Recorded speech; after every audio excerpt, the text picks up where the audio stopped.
Welcome to this episode of The Wolf and the Shepherd. Today we have with us Bill Small. Bill, glad you could join us today. Oh, thanks for having me.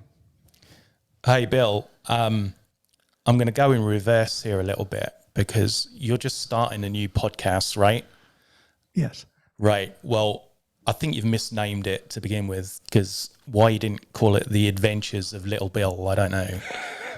It was too obvious. It was staring you right in the face, and you went for something completely different. That's true. I did. Yeah, I did. Well, and we kept calling you like Little Bill or Small Bill or whatever, and I said we got to stop that because it came in on our email with your last name first, so it said Small Bill, and I'm like, okay, so at 3:00 today we got Small Bill, and he's like, yeah, Small Bill, and all this. I'm like, we got to stop saying that because we're just going to call him Small Bill throughout the whole podcast. And I'm sure you've heard that over and over again. It's going to make me feel like I'm in fourth grade again. Right, yeah. Well, I figured I'd just better get it out of the way up front. Yeah, I appreciate that. So your new podcast, The Subtle Art of Not Yelling, can you tell us about that before we go into everything else behind you? Yeah, absolutely. I, through no fault of my own, I've had a lot of experience with internet marketing over the last 15, almost 20 years. And mostly I hate it. I've quit more times than you can possibly imagine. I have talked perfectly normal business people out of staying the hell away from it. And at the same time, I always find myself drawn to it again, mostly for, business reasons. It's a viable way to grow your business. And I met my podcasting partner, Miles Hansen, last year. And we started talking about marketing and realized initially that we think about it the same way. And that all the things that I don't like about it are the same things he doesn't like about it. And this is what he actually does for a living. And we did a little work together, and it was really good for me. And we had a lot of conversations. And then we thought, listen, these conversations are really good. Maybe somebody else would want to hear them. I had kind of wanted to start a podcast. He had kind of wanted to start a podcast. But the last thing I wanted to do was sit in front of a microphone by myself and blah, blah, blah, blah. So just like you guys, having a partner in it just made it a whole lot more fun. So we started in September, and I think we are about to release episode 10. So it's been a lot of fun. Cool. Now, I have a little bit of a background in marketing in that my first degree was in marketing, but this was before the age of the internet, really, or at least for us peasants. And I hated marketing, to be honest with you, when it came into practice, because regardless of what they told you, it was the three pillars of sex, controversy, and dogs. Those were the things which sold the majority of products. Dogs? Yeah. Dogs. You were always going to get somebody's attention with a dog in an advert, whether it be on TV or but on... the sex part, I understand that, right? Well, and the controversy. Yes, I've been there, If you done can, that, if you right? can, But if you dogs, can combine them, if you can combine some of those, if not all of them, you've kind of hit the golden nugget there. well, really. if you combine sex and dogs, isn't that controversial? So you go all the way around, you get all three? Depends how you do it. Oh, okay. Yeah.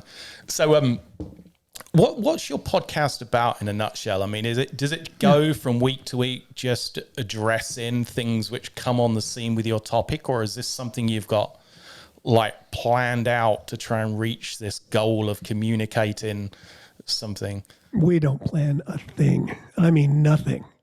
Not anything. So we do your production. We have a lot in common. So basically we have the same production team, it sounds like. Yeah. Exactly. Our producer is sitting at the end of the table here. Yeah. Yes. We have a basic premise that we talk about growing a business. We talk about mindset. We talk about marketing. We have guests on who are interesting. Maybe they have. I'm always drawn to people who are solopreneurs, entrepreneurs, have small businesses.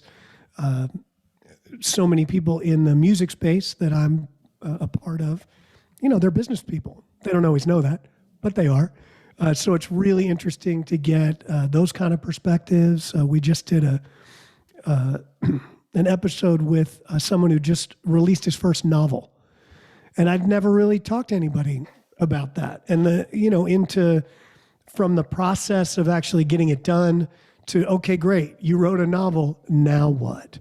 What are you going to do now? And just all the things that happen. So we really, kind of like you guys, we have an interesting guest. We have some idea of what we might want to ask that person, and then we go wherever we go. Nice. Now, it kind of reminded me, when you write the book, I think that's the easiest part of the whole journey, so to speak, because once you get the book done, then you got to market it and sell it and all that, and that's probably harder than actually writing the book for most authors out there. And from what I understand, if you really want to be a working author, you have to write it, sell it, and be writing another one. Right. Pretty much all the time. Yeah, that makes sense. So tell us a little bit, since, we're all from Texas here and we don't normally get to talk to a fellow Texan all that often. Tell us a little bit about Wimberley, Texas.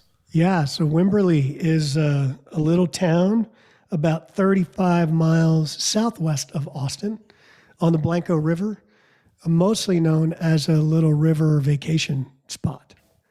And when I moved to Austin in 1990, Wimberley was the place that's where all the hippies moved. If they wanted to get out of town, Austin was getting too big, they'd come out here. It's not exactly that anymore, but, is anywhere. It's grown quite a bit, but it's still small, and it's beautiful. It really is one of the prettiest places in Texas that I know, and I've been to a lot of places in Texas. Yeah, I mean, I'll be honest, I hadn't heard of it, and the shepherd hadn't either. And it amazes my relatives back home when I say there's places in my state I haven't heard of or haven't been to, because they have no kind of relativity in terms of how big Texas is. And when I say, well, you can fit 6 lots of England and Scotland in Texas, and that kind of opens their eyes a little bit. But, they're still grasping the fact that sometimes when I go like hiking, I have to take a gun or a knife to protect myself against bears, mountain lions, snakes, and gators. And, the best they see is like a stray dog with an attitude issue. Now, down there, is it pretty quiet? 'Cause, I mean, I know Austin is obviously a hotbed of activity for everything with the arts. Is that kind of why you stayed down there as a little satellite orbiting Austin? Yeah, absolutely. And we had tried to buy a home in Austin, and that was impossible. So we ended up finding something out here about 8 years ago, and it seemed like a good place to be. I have a 10-year-old, so it's a good place to have a kid. It's funny you mentioned the size of the state. My brother-in-law is from the UK, and when we first met, I was still living in the Northeast. I was living in New Jersey, and he and my sister were together. Our parents were living in Chicago. So the first Christmas that he came home with us, we drove him from New Jersey to Chicago. And about halfway through Pennsylvania, he got really weird. I'm like, Mark, what's wrong? He said, well, we would have fallen off of England an hour ago. We should be in the ocean right now. He had never been in a car that long in his life. Yeah, and of course the ongoing joke with Texas is Houston is an hour away from Houston. Because the traffic is getting so bad with, everybody moving here now. And I'm sure you're seeing a lot of it down in the Austin area. I mean, up here, it's crazy. So being a business coach and getting into that field, how did that start up for you? What kind of inspired you to become a business coach? Yeah, it's funny. In the 90s, I got trained as a coach, doing like some personal development kind of seminars and things like that. But that wasn't a thing. I didn't know that was a job that people had. And I had worked as a vocal coach for a while, which in some ways wasn't dissimilar. If you think about it, if you are teaching someone to play piano, it's pretty easy to see if they're doing something wrong. Move your finger over here, right? With the voice, you can't really see it all that well. Right. So much of it is what's going on in your head. And in 2008, I had spent a year and a half with this band that I ended up being in for 16 years, Walt Wilkins and the Mysticaros. We had just put our first record out. We traveled all over the place. I was cold, tired, hungry, and broke, and looking for something to do. And a friend of mine who was a filmmaker and also a really great coach had just gotten a job coaching people. I said, wait a minute, man, you're getting paid to do that? He said, yeah. And I hung up the phone. And then I thought, wait a minute, did he say he was getting paid to do that? So I called him back. I said, hey, are they hiring? As a matter of fact. So at that time in 2008, there was a company in Austin that was providing coaches for some authors who had been featured in a movie and a book called The Secret. This guy named Joe Vitale and Bob Doyle, they both had books that lots of people read, and those books helped a lot of people. People wanted more, but they can't, it's one guy. He couldn't coach a whole bunch of people. So I was one of the coaches in those coaching programs. That was 2008. So by mid-2009, nobody was paying for coaching programs anymore, right? Economy kind of went into the you-know-whatter. And but I had found that I not only had an aptitude for it, I'd been trained well, I really liked it, but I really liked it as much as I like playing music. I was able to have imagine, you have a conversation with somebody that actually makes a difference for them. And I could get paid for that? Really? And then over the course of a couple of years of doing it, I noticed that the most fun that I had was with people who were in business, who were either entrepreneurs, solopreneurs, had a small business of some kind. Because I tell you what, everything they go through is everything I've gone through as a musician forever. And, the only thing that's really in their way ever is themselves. And the one thing I've become good at is helping people get out of their own way.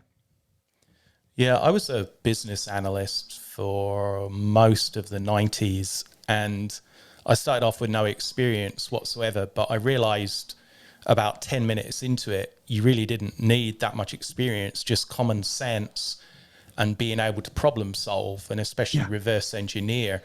And I found that the biggest issue with businesses was a lack of people with common sense in the decision-making positions.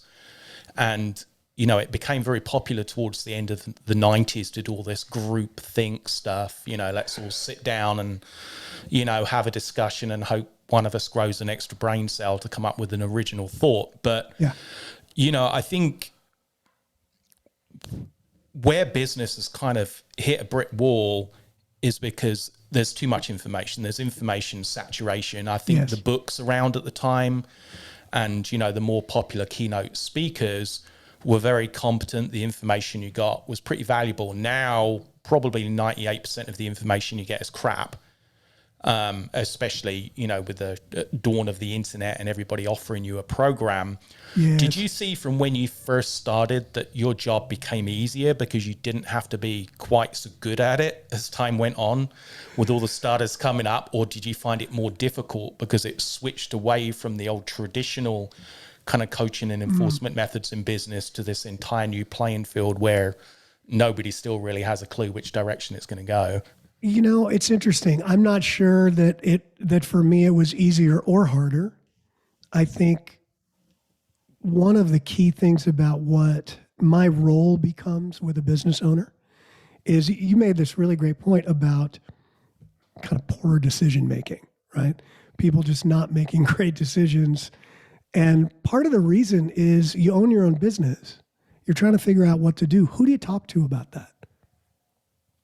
Who do you talk to that doesn't have an agenda or doesn't have skin in the game in some way? If you have a partner, it can be difficult to talk to a partner depending on the issue. You certainly can't talk to your employees, and don't bring it home. Your spouse doesn't want to hear that. So to a large extent, what I become is a trusted advisor, just someone that, you own a business, you got a lot of stuff to deal with. So let's work through that stuff from a common sense perspective, before you go off mad or upset or scared and make a decision that could tank your whole thing. So how much of your musical background and like creating songs and things like that do you think probably played a part into your approach of the business coach? I think that a conversation is just as creative as a musical performance or writing a song or anything else. There's an ability to just kind of be in the moment. And I think that's maybe one of the things that gets missing, not only from the business owner perspective, people who don't necessarily know how to just be in this moment, because there's so much to worry about and so much to think about and so much information flying at them all the time.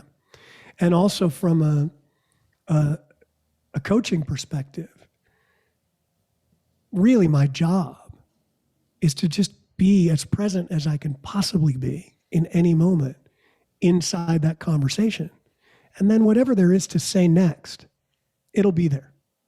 I don't plan it out ahead of time. Just like if I'm up on stage and I'm playing and singing, whatever is about to come out of my mouth next just comes out, as long as I'm not thinking about it. If I start thinking about it too hard, then I start screwing up. Yeah, I think also one of the big changes of business was the rise of the HR department, which, is one of the most hated parts of an organization. I mean, I don't think even the people who work in it are that fond of themselves. It's probably the only department which doesn't have a department Christmas party because they can't stand the sight of each other. But, it's become very difficult to advise businesses now because there's so many external factors, such as kind of operating in an ethical or green environment, that it's not just now worrying about the company itself, its building, its business and its internal stuff. You have to take so much into account. And obviously over the last year or two, with the rise of cancel culture and even big businesses becoming victims of making public statements, have you had to change your approach in the way that, as a business coach, how you advise people, the advice you give to people, with something which wouldn't have been damaging maybe 10 years ago can now actually play a big part affecting the performance of a business in the public eye? I don't think so. I think it really comes down to integrity. So first of all, I think anybody who works with me, mostly the only way we got that far is that there's some kind of connection there. Whatever I say to them is making sense in some way. And for the most part, I've never really dealt with anybody who was doing things, that were highly inappropriate or anything. So I haven't really had to deal with that. And when I'm working with smaller organizations, it's one of the reasons I don't want to work in the corporate environment so much or with really large teams, because there's actually, I think, a lot more of issues to deal with, and a lot of the kinds that you're talking about. In small business, to me, it seems more like keeping the wheels on and really learning to communicate super effectively, both with your team, if you have one, with your vendors, with your customers, all of that. And if anything, I think that's become the challenge, because there's too many darn ways to communicate now. And people like to take shortcuts. I hammer on people who try to do business with a text message. Stop it. A text message is great if you're telling me, hey, I'm running 5 minutes late, or hey, can you meet me at 5 o'clock? But don't try to have an actual conversation like that in business. I don't know what you're doing. I don't know what you're talking about. Email's only a little bit better. It's a little better. But, let's actually have a conversation, whenever possible. It's just so easy to avoid that now. Right. Beautiful segue. It's almost like you knew exactly what I was going to ask you next. So, Tristan was talking about the cancel culture and all that of the past couple of years. But, I mean, elephant in the room, let's talk about COVID, right? So, all of a sudden COVID comes March of 2020 and we all throw our hands up in the air, run and buy all the toilet paper we can find and change the way we've done business. So how have you been coaching your businesses that you're working with through COVID? It's interesting. I don't have a single client whose business actually suffered during COVID. My business probably did worse than any of theirs because the music side of my business went kaput, right? The coaching side was fine. The music side of my business went, I did nothing. I went from playing 80 to 100 dates a year to playing, I think in 2020, I played 3 times in the same person's backyard. That was it. At least after March. And this year, honestly, I haven't done that much more. So I don't know if I have a good answer to the question. I think the hard part has been just navigating the emotional ramifications of all of it and trying to keep the wheels on and keep doing what you do, even though there's a lot of weird stuff going on. Do you think the face of communication between bosses and their staff is going to be forever changed because of this? Because, some companies obviously realized they didn't need a physical workspace. And right. I guess just because of tradition, they had kept with that. And COVID forced a lot of people into this model where you're going to have remote workers. Otherwise, the business just doesn't operate and shuts down. But, it's a little bit different for a boss to impose their will when somebody's physically there, when you can keep an eye on somebody, check on somebody, and, body language comes into play, tone of voice. But like you were alluding to, between text and email, so much gets lost in translation. When people read between the lines, it's like you said, it can almost mean anything, right. When you receive a text. So do you think that's going to change in terms of your approach to business coaching, that you're now going to have to teach coaches how to manage in a remote style, perhaps develop a new style of management, remote management, because it's going to be relevant to so many more people than it used to be before? I mean, is coaching for you going to take on that extra little bit of, preparation for bosses that perhaps they didn't used to have to worry about? It might. I think it really all comes down to one very simple word, and I've had a number of conversations about this just today, which is, and it sounds like I'm being too simple, but it really is just communication. We're terrible communicators by and large. We really are. We're lazy, we're sloppy. Well, I think you know what I'm talking about, and you really don't, nor should you have any reason to. If we're dealing with people that we work with all the time, we automatically make all kinds of assumptions about what we think they know. And oftentimes they don't. So I might send you an email and ask you a question. And you look at it and you think about answering that, but you don't answer it. And maybe I had a timeline, like I needed to know, but I didn't put that in the email because I just figured you'd see it and you'd answer my question. But I wasn't really thinking about the fact that you were busy and your kid was yelling at you from the other room, and you had 100 things going on, and the dog just peed on the rug and whatever else was going on, right? So you don't answer me. And then it gets lost in the, in the inbox from heck. And then I don't hear from you. And then I start making up, I don't even think Max likes me. The last time I talked to him, he was pretty short with me. I don't know what's going on. And then I start getting pissed. And you see where this is going, right? When all I had to do was be a little more explicit with you and ask the question and say, hey, I need you to get back to me by X, like tomorrow at noon. And then let's say you didn't because the dog peed on the rug and your kid came in and you forgot. I would know that I have to follow up with you. So I'd follow up. I'd say, hey, did you get my email? Oh, yeah, here's your answer. Am I making sense? Yeah, no, that makes total sense. It kind of reminded me of a comment I made to some people. There's a guy with a company that I work with, and he had emailed me something from another guy and says, I don't understand what he wants. And so I read the email. I'm like, yeah, I speak Tommy. And so the guy's name's Tommy. And so if he would have sent it to me, I would have known exactly what Tommy wanted because I speak Tommy. And so I had to explain it to the other guy that forwarded it to me. I'm like, no, this is what he wants and blah, blah, blah. Beautiful kind of segue into that communication that you're talking about.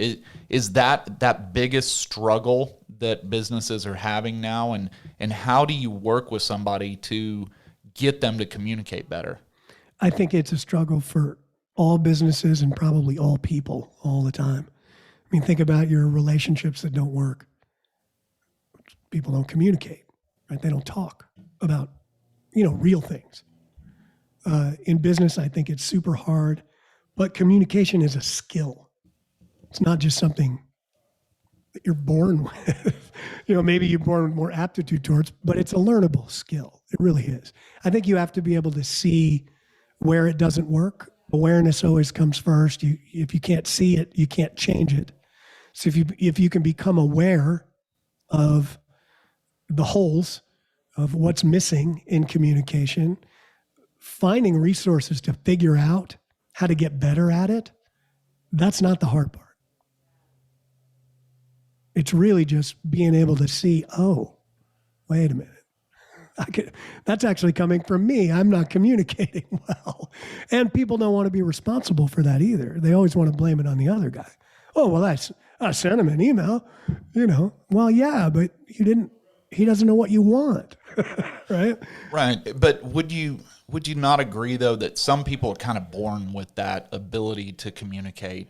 And it's kind of interesting that you say it can be taught. I don't know if I agree with you on that, because there are so many people, it's like you're saying, you got to put in this email that there's a timeline required and you left that out or whatever. Right. And it's like trying to teach the dog not to pee on the carpet, and then eventually the dog just says, you know what, I'm going to do what I want to do. Do you run into those problems where it's like, you say you can teach that, but there are some people that are just flat out unteachable? Well, there's some people who just flat out don't want to learn. That as well, yeah. Are they unteachable? I doubt it.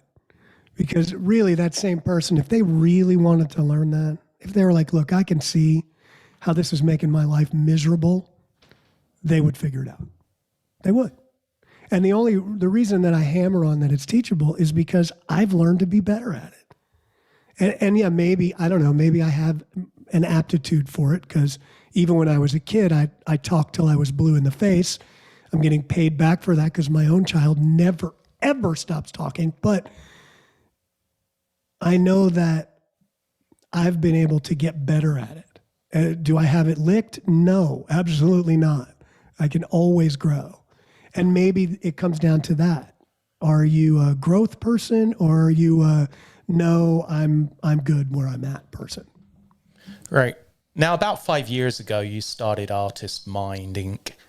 A couple of questions. Where does the name come from? And secondly, what do you think are the unique challenges smaller business owners face as opposed to larger corporations? From a personal experience, I can say, going back to being a business analyst, it was mainly financial in nature, in terms of telling people where to stop wasting money and where to redirect money. And that would solve a lot of issues. But, that obviously that's like 25 years ago now, and I'm sure the business environment has changed a lot, and I've had very little to do with it to that depth anymore. But yeah, just going back to that, where did the name come from, and what are the challenges you see, especially now coming out of COVID? Hopefully, what are the biggest challenges small businesses face? Coming out of COVID, look at you being so optimistic. I know. Well, I we live in optimistic Texas. you are. We've been coming out of COVID for over a year. Right. Well, it's everybody COVID. else who's having an issue Texas. with it. What are you talking about? Yeah, it's we don't Texas. have COVID. We don't have COVID in Texas. What is COVID? What do you mean? I don't know. It's funny that you ask about the name. It's not the first name that I had for whatever my company is. I was just trying to think, how do I come up with something that encompasses all the things that I do? Because Artist Mind kind of becomes the umbrella, for everything I'm up to. And that's really it. There was nothing particular about it. I thought, well, I'm an artist, and I deal a lot and almost exclusively what's going with my clients in what's going on in their heads. And that's something I'm highly, highly interested in. As far as, I think it's really funny that you said that you dealt with people as an analyst, and I totally would get this on, where they're wasting money and how they're allocating that. And, maybe it's different now. It's not any different now.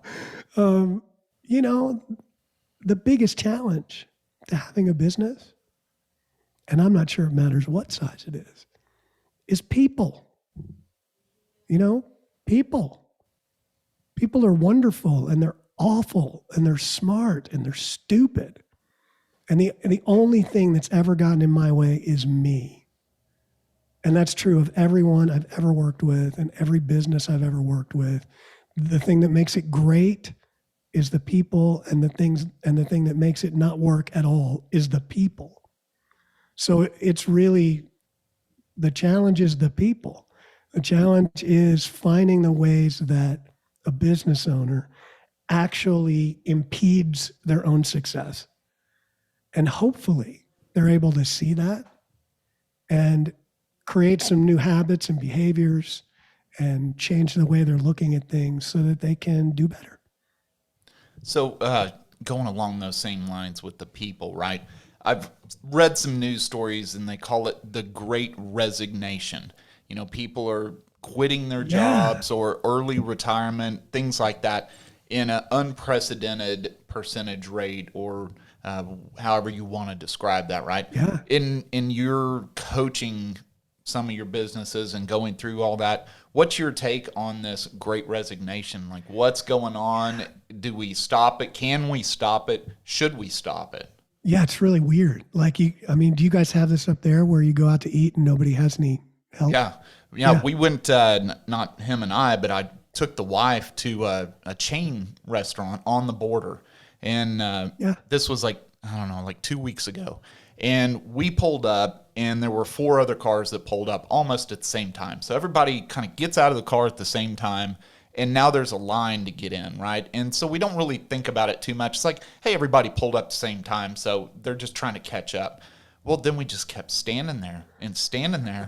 And so I told the wife, I'm like, go find out what's going on. So she kind of meanders through there and comes back, and she said, they have one waiter for the whole restaurant. Yeah. And I said, no. So we went next door to Fuzzy Tacos, walked up to the line, served ourselves, and had some good tacos. Oh, man, I love some Fuzzies. I haven't had Fuzzies in a while. Yeah. By the way, Fuzzy Taco, we do not have an official taco sponsor. So if you would like to sponsor the podcast, we would be open to that. Oh, yeah. Fuzzy Taco, you got to do it. Yeah. Come on, sponsor the wolf and the shepherd. Do it. Yeah, there we go. But going back to that Great Resignation, what's your take? Well, I'm going to answer your question, but I wanted to tell you that I did sing a jingle for On the Border Cafe in the 90s. Oh, did you? Cool. Well, and by the way, I'm not dogging On the Border. No. I mean, it's good food, and it's not their fault. I mean, if they want to sponsor us, we will happily eat there free every day and have a video clip of it. Right. Yeah. It's really weird. I've asked a bunch of people that same question, like, what do you think is actually going on? Because I don't know what to think about it. I know that my clients can't hire anybody. They can't find anybody to work. Any of my people who are trying to hire somebody are finding it even more difficult than they did before. It's always challenging, but they're finding it super challenging. I don't know. Maybe there's a lot of factors. I like to think that in some industries, people got a little taste of not grinding themselves into a pulp for work and went, I'm not going to do this anymore. I don't know what they're doing. That's the thing that I can't figure out. All right, so there's nobody working at all the restaurants. All right, well, I kind of get that because most people move on from a restaurant job. You do a lot of that as a server sometimes when you're younger, and maybe you move on. Maybe a bunch of those people went, I'm going to go do whatever it was I really wanted to do. or they went back to school, or they did whatever. But what are people doing? I don't know. So, I find it very confusing. yeah, but I have a theory on this.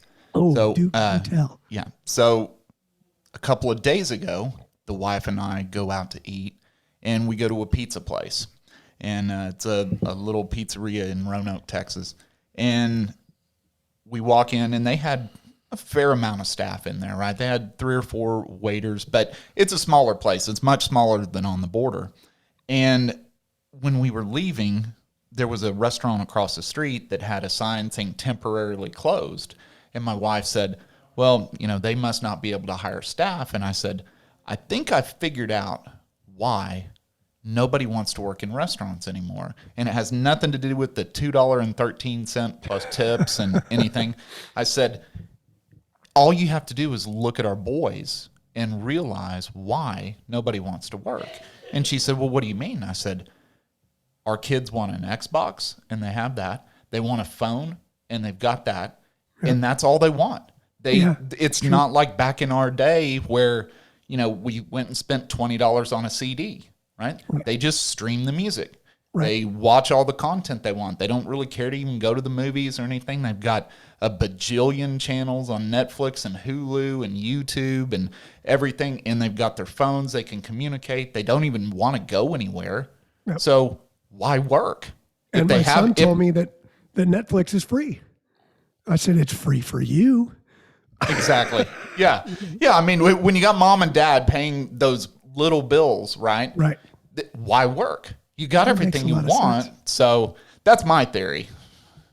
Yeah. You're I think not far off. I think that, despite our consciousness, man is still pretty much chemotropic in terms of, what drives us. And so obviously people can economically cope at the moment with taking a little vacation away from work, or perhaps going from 2 working people in the family to 1 working person. But certainly economically, if the country kind of keeps going the direction it's been trending towards over the last few months, that sooner or later that's not going to be a position, most families and most people can, take anymore, especially once, all the kind of COVID grants and benefits run out, and the, costs of goods, services rising.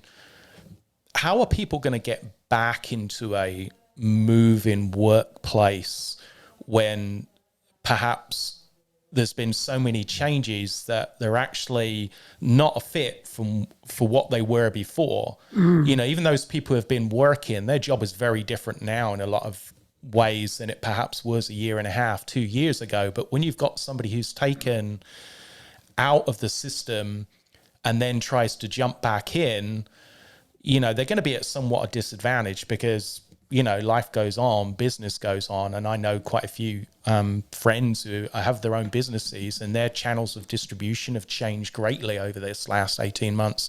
The way they communicate with customers, everything's changed. Do you think when this workforce, after its break, tries to go back in, there's going to be issues in how they integrate into this new society? Yeah, no doubt. No doubt. It's interesting. I think, and it's so industry dependent. It's also different. I wonder, and maybe I'm more of a cockeyed optimist than anything else. I like to think that all of the craziness from the last couple of years, from the last election cycle, through COVID, through all of it, all the division, all of the, just all of it. I'd like to think that when that workforce comes back, as all of it starts to grow again, that maybe employers and employees will see each other differently. That maybe employers will say, wow, I'm actually really glad I have people showing up. What can I do to have them thrive in this job? Because when an employee thrives in their job, the business thrives. And oftentimes, and this may be true of more, larger organizations, it can be hard to manage that. It can be hard to put the things in place for that. I hope that all of this, that this period of time maybe makes a few more people, a few more employers think, wow, it's great to actually have people who want to show up to work. How can I make them love what they're doing? Right. It's kind of like when you tell your kid, eat your dinner and enjoy it because there's starving kids in Africa. And, that's what my parents always said. Yeah, stick it in an envelope and send it to them then. Right, Yes, exactly. That's what I used to say as well. Now, if you were kind of, I'm going to use the metaphor, kind of stuck in an elevator with a business owner and you had like 5 minutes, I don't want to divulge all of your stuff that you talk about because obviously we'd like business owners and everything to, get some coaching sessions from you. But if you had like one thing that you could say, whether or not they're doing it or not, what would that number one, like important, quick thing you could tell a business owner they need to be doing? Well, here's the question I ask every business owner. Where do you want to be in 5 years? Nobody's ever answered me. They all go, some version of, So when I get, I say, okay, great. I think you should figure that out. Because right now, you're sitting at a restaurant hoping somebody's going to bring you something you like. Yeah, but let's be honest.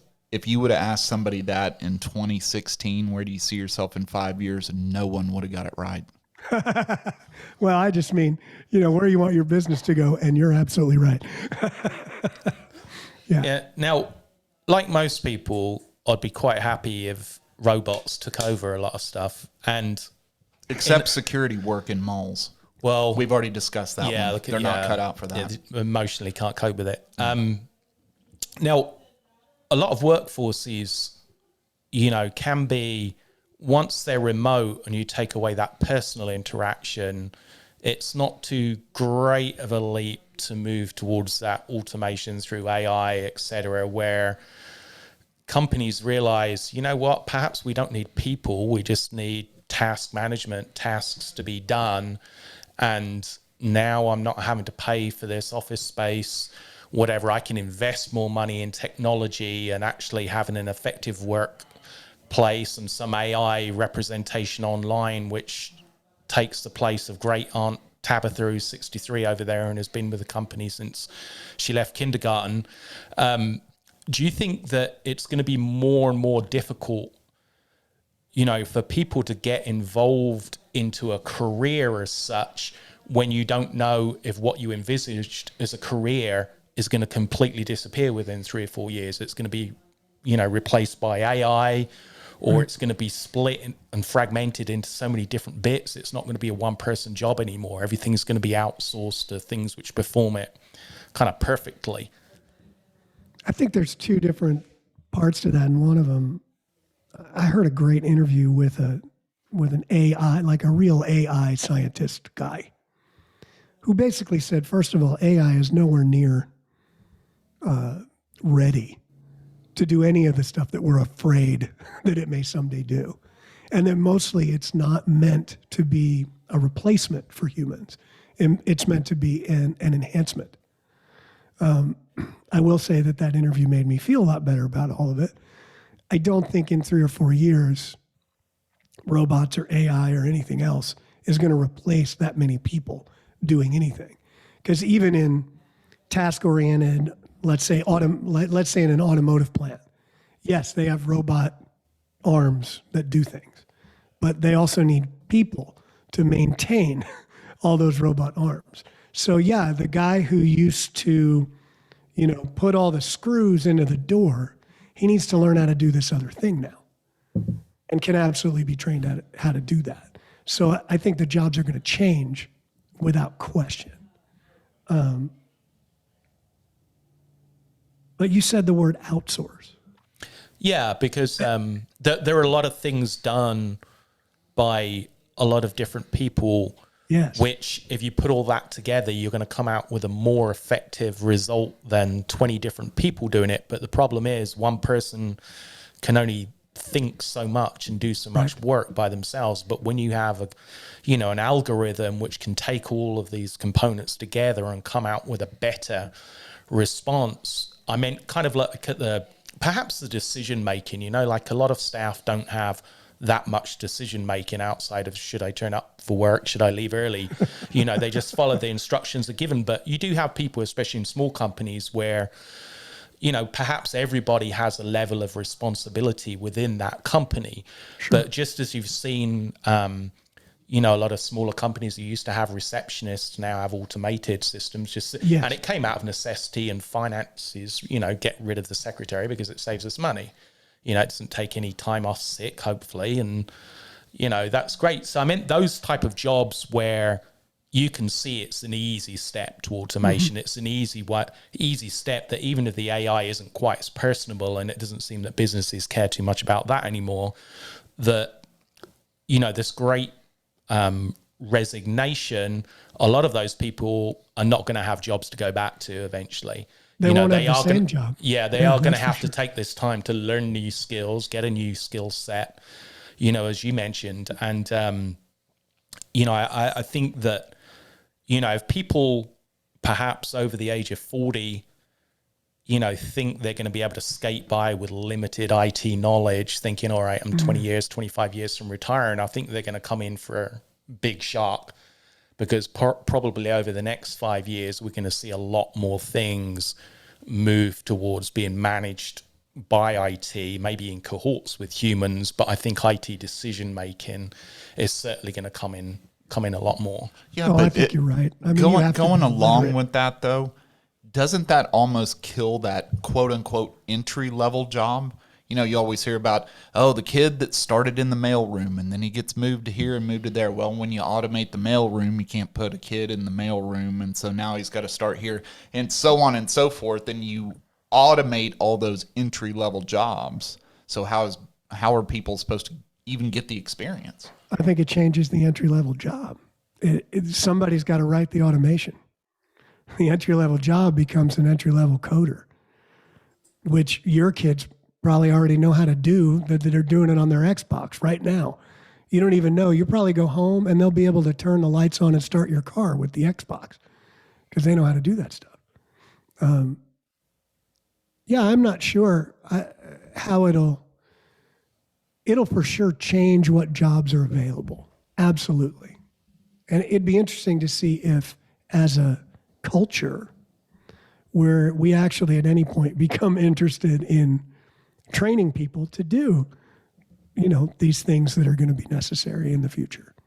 I don't know. It's funny. I was trying to think when you gave that example about the secretary, how there used to be a secretary and you get rid of the secretary and you use an automated thing. And all the small businesses I've ever worked with, I always try to get them to automate their phone answering because they never had a secretary and it's the business owner answering their own cell phone all the time. And I'm like, you have to stop doing that.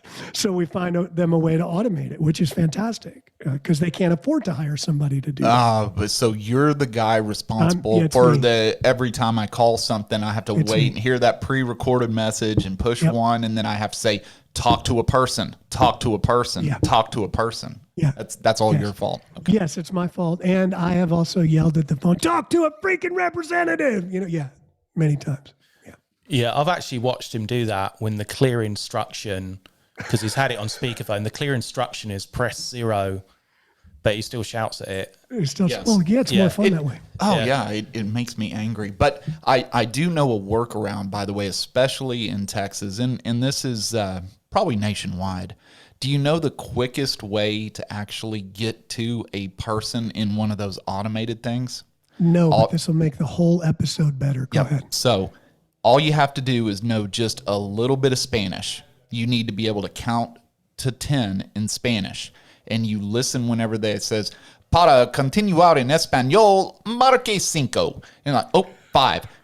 So you always go on the Spanish one because once you do that, it's bilingual representatives there and it's a shorter wait time. So then they answer in Spanish and you say, oh, I'm sorry, I must have hit the Spanish button. They're like, oh, that's okay. I speak English. What can I do for you? Works every time. You are a freaking genius. That's all there is to it. So on that note, now he's solved like a huge issue. is this going to free up more time for you to kind of like continue on with the music career? Because one thing I did want to ask you, I single-handedly just put you out of business. Well, no, this is the thing now. Now he can advise people with this secret knowledge, and they'd be like, "Oh my goodness, it's game changing." And I'm so glad I paid him $1,000 for that. Now he can retire I'm raising quicker. my rates tomorrow. Well, not only that, but think about how much time you're saving all these businesses by just, you know, pay me $1,000. I'm going to show you how to save 2 hours out of your day. And you just send that on a little note card and, like, you know, make checks payable to Bill Small, and that sounds you're like done. a program that comes up on your Facebook feed, you know? Yeah. Save hours of time. Pay me $2,000. Right. So I wanted to cycle back to music before we kind of finish today, because obviously it's a huge part of your life. And, you know, I don't know whether you deliberately balanced it with a career or whether you needed to balance it with a career. And by career, I mean in business, because, you know, obviously music can be a career. But they call it a day job. Yeah. If music was an option where you could be 100% bankrolled with it, would you kind of give up all the business stuff and just concentrate on the music? Or do you think the business thing kind of keeps you balanced and grounded a little bit and allows you to keep music as enjoyable and not a job as such? Yeah. So that's all I did for a long time. I made my entire living through music and musical pursuits for a very long time. I didn't plan to do what I'm doing. It just kind of happened. And I'm really happy about it. You just said something, you know, one of the byproducts is that it did take the pressure off of music. So it wasn't the thing I had to do to make money, which made it a whole lot more fun for me. But I don't like doing just one thing. So, you know, even in music, if I was only playing with a band, then I'd really want to go play by myself. And if I'm only playing gigs by myself, then I can't wait to play with a band. And this is just a larger version of that. I like to be involved in lots of different things. You know, I'm glad you guys are in Fort Worth. I've spent a pretty enormous amount of time playing music in Fort Worth. Our little band, Walt Wilkins and the Mystic Heroes, we did pretty well up there. Had a nice little following that would come to our shows. And now, what type of music do you play?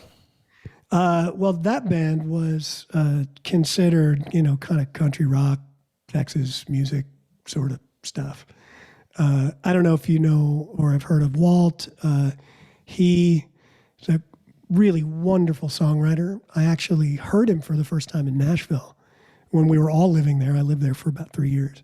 He lived there for a long time. Never imagined that we'd end up working together, and we all moved back to Texas about the same time and ended up in a band together. But he wrote some songs that a guy named Pat Green put on a few records, and those songs became kind of well known, and that made Walt pretty well known around Texas. So that kind of helped us get a little traction in the state of Texas. And for almost 16 years, we traveled all over the state and a bunch of other places in the country and the world. You ever been to a place up there called Shipping and Receiving? You know that bar? No. You guys need to get out more. Mm-hmm. Yeah, I was actually going to ask you, where was your favorite place to play in Fort Worth? I'm going to guess the answer is Shipping and Receiving. No, my favorite place to play is no longer there. It was called the Live Oak. It was absolutely fantastic. Where was that at? A great little place. And I knew you were going to ask me that, and I knew I would fail miserably this part of the test. What is that area, the kind of artsy area? Like the 7th Street area? No. Or Camp Bowie area? More like, is it on the east side or the south side? Something like that. I'll know it when I hear it. Yeah, I know. After Anyway. we're all done here, it's going to hit us like a ton of bricks. Yeah, of course it will. You know, are you talking about the area like where the Aardvark was and the rec room? No, there are not a whole lot of other venues over there. Gotcha. Yeah, I'm at a loss. I was thinking about, you know, places like that, or Ridgely Theater, you know, some of those. old, like back in the 90s, music clubs and everything. Fort Worth had a big scene back then. And the Toadies came from Fort Worth, and they played in all those clubs. Absolutely. It was over, I'm looking it up because no, go ahead. It's driving me nuts too, because I hadn't heard of it, the Live Oak, but I'm trying to. I always forget what the neighborhood is called. It's like 8th and Rosedale and Main Street and over by Baylor Scott and White. Oh, Cook yeah. Children's Medical Center. Kind of, I call it the hospital district, but, because that's where all the hospitals in Fort Worth are. But I know exactly where you're talking about. Yeah, so over there. Cool. Well, hey, Bill, thanks so much for joining us today. Can you let everybody know how they can find out more about you, social media, your website, music, all that good stuff for us? Yeah, you betcha. So you asked about Artist Mind. You can always find me at artistmind.co. That's primarily kind of coaching stuff. If you want to know more about music, billsmallmusic.com. How easy is that? And then easy to find on Facebook, just my name, Bill Small.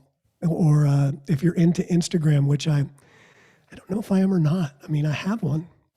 I hear you there. We have one too, and we always forget to put stuff on it. So yeah, it's at Mind Art Coach. But very good. Those are the places you can find me. Well, we appreciate it, Bill. Thanks so much for joining us, and that will do it for this episode of The Wolf and the Shepherd, and we will catch you on the next one. Thank you, man.